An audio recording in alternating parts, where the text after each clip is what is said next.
అన్న నువ్వు చెప్పినట్టు మారు మనసు పొందాను, రక్షణ పొందాను, కానీ కొన్ని ఎదుర్కొంటున్నాను. కారణం ఏంటంటే నువ్వు ఆయన రెక్కల కిందికి వచ్చావు, నిన్ను పరిపూర్ణతలోనికి నడిపించాలి, అవసరాన్ని బట్టి అగ్ని వంటి శ్రమలు అన్నాడు. పేతురు రాసిన మొదటి పత్రిక 1వ అధ్యాయము 6-7 వచనాల్లో. అవసరం కాబట్టి అనుమతిస్తాడు, అవసరం తీరిన తర్వాత ఉంచమన్నా ఉంచడు, రెండంతలుగా నీకు మేలు కలుగజేస్తాడు. కాబట్టి నువ్వు ఎదుర్కొంటున్న శారీరక, మానసిక, ఆత్మీయ ఇబ్బందులను బట్టి కృంగిపోవద్దు, కలత చెందొద్దు, అధైర్యపడవద్దు. నిజంగా నీకు యేసునందు పరిపూర్ణ విశ్వాసం ఉన్నట్లయితే ఆందోళన నీ దరి చేరదు. పరిపూర్ణ విశ్వాసం పరిపూర్ణ సంతోషాన్ని మిగులుస్తుంది. నీలో ఆ సంతోషం కొరవడుతుంది అంటే విశ్వాసం సన్నగిల్లుతుంది అని అర్థం. కాబట్టి విశ్వాసాన్ని వదలొద్దు, అంతం వరకు నమ్మకంగా ఉండు, నేను నీకు జీవ కిరీటం ఇస్తానని యేసయ్య చెప్పాడు. కాబట్టి కృంగిపోయి కుమిలిపోయి అన్ని జనులకు చులకన చేయకు, ధైర్యంగా ఉండు, ధైర్యంగా మాట్లాడు, విశ్వాసంతో మాట్లాడు. నువ్వు ఏం విశ్వసించావో, ఎందుకు నీకు ఈ పరిస్థితులు వస్తున్నాయో నువ్వు ఇతరులకు చెప్పడానికి నీ క్లారిటీ ఉండాలి. దానికి లేఖనమే నీకు స్పష్టతనిస్తుంది. కాబట్టి మనలో ఉన్న ప్రాచీన పురుషుడు బాప్తిస్మం పొందిన వెంటనే పూర్తిగా తొలగిపోడు. అర్థమైందా? ఇశ్రాయేలు ఐగుప్తులోంచి బయటికి వచ్చారు. ఐగుప్తులోంచి బయటికి రావడానికి వాళ్ళకేమో నెలల సంవత్సరాల పట్ల, ఒక్కరోజు ఒక్క రాత్రి సరిపోయింది. ఐగుప్తీయుల దగ్గర నుంచి వాళ్ళు బయటపడటానికి ఒక రాత్రి సరిపోయింది. కానీ వాళ్ళ లోపల ఉన్న ఐగుప్తుని తీసేయడానికి 40 సంవత్సరాల కాలం పట్టింది.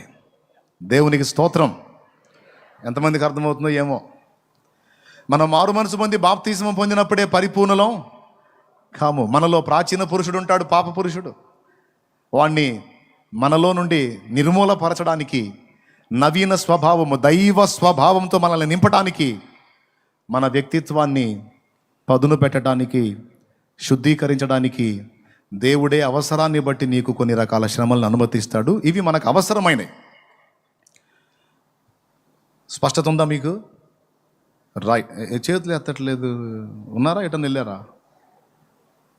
రైట్. ఇప్పుడు దీన్ని బట్టి, అవసరాన్ని బట్టి, దేవుడు అనుమతించే వాటిని బట్టి కలత చెందుదామా, లేకపోతే ఆయన వైపు చూసి నవ్వుతూ ముందుకు సాగిపోదామా?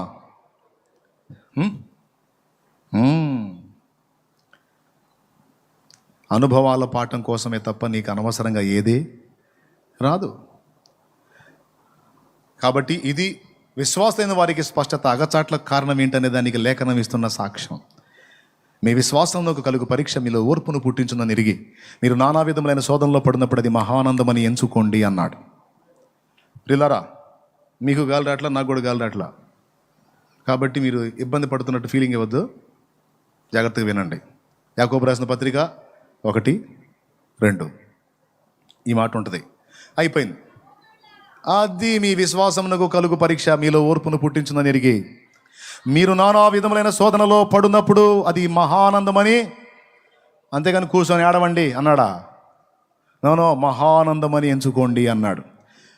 అంతవరకైనా క్లారిటీ ఇంకా ఏమన్నా ఉందా? ఉంది. అదే యాకోబు రాసిన పత్రిక 5వ అధ్యాయం 13వ వచనం చూడు. మీలో ఎవరికైనాను సంతోషము కలిగినా అతడు కీర్తన పాడవలెను, శ్రమ సంభవించినా కూర్చొని ఆడవలను, అతడు ప్రార్థన చేయవలెను అని లేదా? నేను చెప్పింది లేదా అక్కడ? ఏముంది? కూర్చొని ఆడవలని లేదా? ఏముంది? మీలో ఎవరికైనా శ్రమ సంభవించినా అతడు ప్రార్థన చేయవలెను అనే ఉందా? ఓహో. కానీ ఏం చేద్దాం, కొంతమంది నేను ముందు చెప్పిన మాట చేస్తున్నారు. అది ఇప్పుడు అందుకని ఆ మాట అయితే, మీలో ఎవరికైనా శ్రమ సంభవించినా గుండెలు బాదుకొని ఏడవలను, పక్కనోడి కూడా మనశ్శాంతి లేకుండా. అది కాదు అక్కడ లేఖనం. ప్రార్థన చేయమన్నాడు. ఏం చేయమన్నాడు?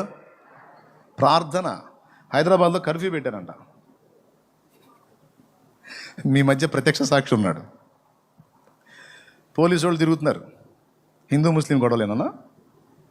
హిందూ ముస్లిం గొడవలప్పుడు పోలీసు వాళ్ళు అందరిని ఇళ్లలో పెట్టేసి బయట తిరగకుండా కొడుతున్నారంట. తిరిగితే పగిలిపోతుందంట. సాల్మన్ అన్న యవనస్తుడిగా ఉన్నాడా? ఆయనే చెప్పాడు, లేకపోతే నాకేం తెలుసు. వాళ్ళ నాన్నగారు దైవజనుడు. తలుపులేసి కుటుంబాన్ని పిలుస్తున్నాడు, రండి ప్రార్థన చేద్దామని. సరే చేశారు, ఒకసారి చేశారు, 2 సార్లు చేశారు. తడవక ప్రార్థన చేద్దామని అంటున్నాడంట. పాప సాల్మన్ అన్నాడట, అన్న ఏదో ఒక ఆలోచన చేసి బయటికి పోయి తెచ్చుకొని తినాలి కానీ ప్రార్థన అంటానే నాయన, ప్రార్థన చేస్తే దేవుడు ఎక్కడి నుంచి చేస్తాడు? ఆయనకి మైకితే ఆయన చెబుతాడు. అన్నావన్నా ఏమన్నా పెంకుల్లోంచి చేస్తాడన్నా? ఎక్కడి నుండి ఇస్తాడు? పైనుండి ఇస్తాడా? బయట కనిపిస్తే కాల్చివేత ఉంది, ఎవడొస్తాడు? ఎవడిస్తాడు? ప్రార్థన అంటే ఎట్లా? దేవునికి స్తోత్రం. నానేమన్నాడు అప్పుడు? చెప్పు, పర్వాలేదు చెప్పన్నా. నానేమన్నాడు? వినండి, ప్రార్థన చేస్తే ఏమొచ్చింది కదా, వినండి. నానేమన్నాడంటే, ఒరే ప్రార్థన చేస్తే దేవుడు అద్భుతము చేస్తాడరా అన్నాడు. దేవునికి స్తోత్రం కలుగును గాక. హల్లెలూయా. వినండి వినండి, అందరూ వినండి, వినాలా? నేను ఆలోచిస్తున్నా, దేవుడు ఎట్లా అద్భుతం చేస్తాడంటే ఎవరినో పంపించాలి, కానీ ఎవరు వస్తారు? బయట కనిపిస్తే కాల్చివేత ఉంది. ఇంకీన ప్రొద్దున మాపు ఆ పోలీసు వాళ్ళ కన్నా డేంజర్ మా నాన్న. ఆ పోలీసోడు కనిపిస్తే కాల్చివేస్తా భయ్. రోజు పొద్దు నుండి పొద్దుమికి దాకా కాలుస్తున్నాడు బైబిల్తో, ప్రార్థన ప్రార్థన ప్రార్థన అని. కానీ నేను అనుకున్నాను, ఎట్లా అద్భుతం చేస్తాడు దేవుడు ప్రార్థన చేస్తే అన్నప్పుడు జరిగిన విషయం ఏంటంటే, ఎవరో తలుపు కొట్టారు, తీస్తే పోలీసు వాళ్ళే ముందున్నారు, ఇంటి ముందు. ప్రార్థన చేయంగా జరిగిన కార్యం. పోలీసు వాళ్ళు ముందున్నారు. పోలీసు వాళ్ళు వచ్చారంటే పర్వాలేదు తలుపు తీరా అన్నాడు. తీస్తే ఆ పోలీసు వాళ్ళతో పాటు ఒక నలుగురు ఉన్నారు. ఆ నలుగురు ఎవరంటే, మా ఇంటి ముందు వాళ్ళది షాప్, సావుకారి ఆయన, కిరాణా షాపు. వాళ్ళు వేరే స్థలంలో ఉంటారు. రాత్రిపూట ఏమైందంటే అక్కడ అల్లర్లు జరిగితే భయపడి వాళ్ళు రాత్రి పోలీస్ స్టేషన్కి వెళ్ళారు. ఇంకా వాళ్ళు వచ్చి సావుకారు అన్నాడు, అయ్యా బయట కర్ఫ్యూ ఉంది, మా దగ్గర గొడవలు అయినాయి, మీ ఇంట్లో కర్ఫ్యూ పోయేంత వరకు ఉంటాము అన్నాడు. మా నాన్న అన్నాడు, దాందేందండి గొప్ప భాగ్యం, లోపలికి రండి అన్నాడు. నాకు పిచ్చి లేచిపోయింది. ప్రొద్దున్నే మాకు ఏమీ లేదని ప్రార్థన చేయించావు, మేమే నలుగురం, ఇంకో నలుగురికి ఏంది నీ ధైర్యం ఏంది అసలు? దేవునికి స్తోత్రం. అసలు లేదని ప్రార్థన చేయించావు ప్రభా, యేసు ప్రభా మాకేం తిండి లేదు, ఏం లేదు, సాయం చేయమని ప్రార్థన చేశావు, ఏమి లేదు కూడా. ఇప్పుడు మళ్ళీ వాళ్ళ నలుగురిని రమ్మంటున్నాడు ఇంట్లోకి. మా నాన్నకేమైనా పిచ్చాయి, ఏంది ఇది అని ఆలోచిస్తూ ఉన్నా. తర్వాత వాళ్ళంతా సామాన్లు పెట్టేసి పోలీసులతో అన్నారు, అయ్యా మళ్ళీ మీరు వెళ్ళిపోతే మాకు కష్టం, ఆ షాప్ మాదే, దయచేసి మీరు అక్కడి వరకు వస్తే ఆ షట్టర్ లేపుతాం అని చెప్తే, ఆ కర్ఫ్యూలో అంత నిశ్శబ్దం, అక్కడ చీమ కూడా చిట్టు కనంత భయంలో బ్రతుకుతున్నారు. ఆ టైంలో ఆ షాప్ షట్టర్ పడపడని లేపారు. నేను గమనిస్తూ ఉన్నాను, ఆ షాప్లో ఉన్నాయి అన్నీ మా ఇంట్లోకి తెస్తూ ఉన్నారు వాళ్ళు. బియ్యం సంచులు, పప్పు సంచులు, కారం పొడి, ఉప్పు, పసుపు, చింతపండు, గుడ్లు, బొమ్మిడి చేపలు, పాపడాలు, గీపడాలు. షాపు ఖాళీ, మా ఇల్లు ఫుల్. షాపు నిల్లు, ఇల్లు ఫుల్. ఇంకా ఆ సావుకారు అన్నాడు, అయ్యా కర్ఫ్యూ పోయిందాకా మీ ఇంట్లోనే ఉంటాం, మేము ఒక పని చేద్దాం, మేము మీ ఇంట్లో ఉన్నంత మట్టుకు ఏవేవైతే ఆ షాప్ నుంచి మేము తెచ్చామో కలిసి భోజనం చేద్దాం ఇంకా మనం మొత్తం. హల్లెలూయా. రాత్రి ప్రార్థన మీద డౌట్ కదా నాకు, పిలిచాడు, అరే ఇక్కడ రారా అన్నాడు. ప్రొద్దున దేనికోసం ప్రార్థన చేశాం రా అన్నాడు. అంటే మామూలుగా పాత బస్తీలో సౌదలు అంటే ఏమంటారు దాన్ని, ఇక్కడ అదేనా సౌదలు, వస్తువుల కొరకు చేసాము అన్నాను. వస్తువులు, బియ్యం పప్పు లేదని చేసాము. రై మనము వస్తువుల కోసం ప్రార్థన, దేవుడు షాపుని ఓనర్ని తీసుకొని వచ్చిండ్రా మన ఇంటి. గట్టిగా దేవునికి థ్యాంక్స్ అన్న, థ్యాంక్స్ అన్న.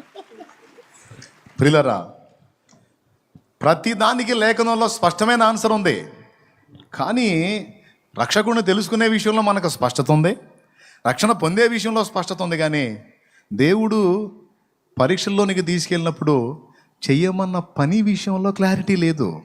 మళ్ళా కదిలితే బైబిల్ తీసి తెగ చదువుతూ ఉంటారు, చదువుతారు కానీ నమ్మరు. నమ్మరు. ఆ విశ్వసించే విషయంలో క్లారిటీ లేదు. ఏదో చెబుతారులే కానీ జరుగుతాయా? అవిశ్వాసికి ఏమీ జరగదు. నమ్ముట నీ చేతనైతే నమ్మువానికి సమస్తము కొట్టు, సప్పట్లు కొట్టి చెప్పు. నమ్ముట నీ చేతనైతే నమ్మువానికి సమస్తము. 1 విశ్వసించాలి, 2 విశ్వాసముతో ప్రార్థించాలి.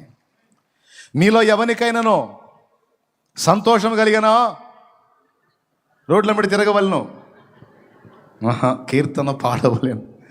మీలో ఎవరికైనానో శ్రమ సంభవించనా అతడు ఏం చేయవలను? ఇంత స్పష్టంగా వినపడింది కదా. చేస్తారు. అగచాట్లు రాగానే ముందు దడ ఆయాసం, వమ్మోయ్ వమ్మోయ్ వమ్మోయ్, అది మోకాళ్ళు వేసి ఏసై చెప్పింది ఏంది?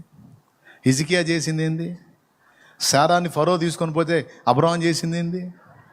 ఎర్ర సముద్రం అడ్డుంటే మోషే చేసింది ఏంది? ఎన్ని విషయాలండి ప్రార్థనతో ముడిపడింది. పేతురుని తీసుకెళ్ళి చెరసాలలో ఇస్తే సంఘం చేసింది ఏంది? మనం రెగ్యులర్గా చెయ్యింది ఏంది? అది యథార్థంగా ఒప్పుకున్నారు. ఎందుకంటే విశ్వాసాలు ఉండవు. మళ్ళీ పేరుకి విశ్వాసులం, బిల్డప్. పెద్ద బైబిల్ ఉంటుంది, మళ్ళీ చిన్న బైబిల్ కూడా కాదు. బ్రదర్, ప్రతి విషయంలో దేవుని వాక్యం స్పష్టంగా సమాధానం ఇచ్చింది. 1 నీవు విశ్వసించాలి, 2వది నీవు నమ్ముచున్న దేవునికి మొర్ర పెట్టాలి. విశ్వాసము దేవుని అడిగేటట్టు చేస్తుంది, మనుషుల వైపు కాదు దేవుని వైపు చూసేటట్టు చేస్తుంది. ఫలితంగా నువ్వు అడిగిన దానికంటే, ఊహించిన దానికంటే, ఏమండి దేవుడు ఎలా ఇస్తాడో తెలుసా? మీరు నా దగ్గరికి వచ్చి శాలేమనని మన అవసరాన్ని బట్టి ఒక 1000 రూపాయలు అడుగుదాం. మరి 1000 రూపాయలు అంటే మరి 1000 ఇవ్వలే, మంచి మనిషి కాబట్టి, సంపన్నుడు కాబట్టి ఒక 2000 ఇస్తాడులే అని మీరు అడగాలనుకుంది ఎంత? 1000? 1000 అడగాలనుకున్నారు. నేను ఎంత ఇస్తాను అనుకున్నారు? మీరు అడిగింది, అడగాలనుకుంది 1000, నేను ఇస్తానని ఊహించింది.